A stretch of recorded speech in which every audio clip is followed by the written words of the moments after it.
Charles Kinnear had been vehemently against Modack and his co-accused being released from custody.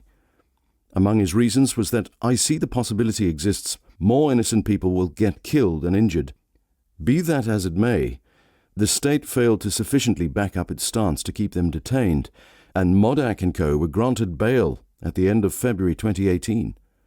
Barely a week later, on the evening of the 8th of March, unsubstantiated claims were made that one of Modack's vehicles was shot at in Plattekloof. And not even 2 weeks later, on the evening of the 23rd of March, 3 sources insisted that Jerome Boyson had again been targeted in a shooting, this time in Mitchell's Plain, but that he'd been in a bulletproof vehicle at the time and hadn't been wounded.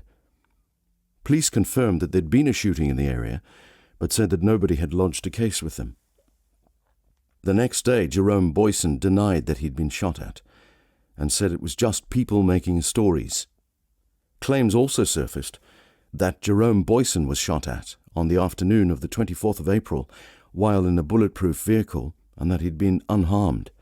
Boyson dismissed this story too.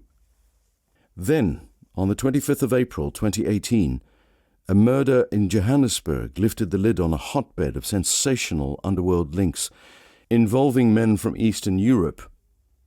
On that Wednesday, a man driving in Stratham Park was pumped full of bullets at a traffic light in what turned out to be a killing with multiple international layers. The bullet-riddled body was that of Milan Djuricic, the Serbian who, along with Dubrasov Gavric, the man who'd been driving Cyril Bika when Bika was killed, had been convicted of the assassination of Serbian warlord Arkan.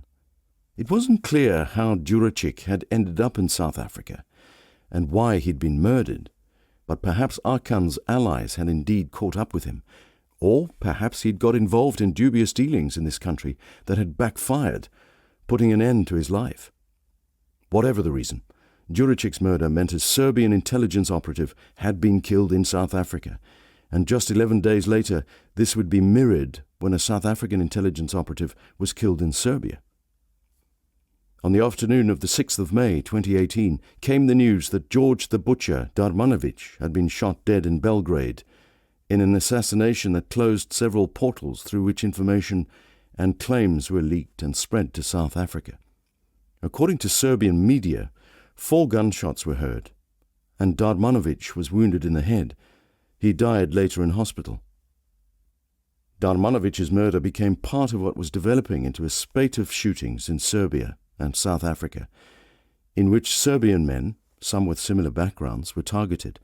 Gavric had been wounded, and Djuricic and Darmanovic had been killed, and the list was to grow.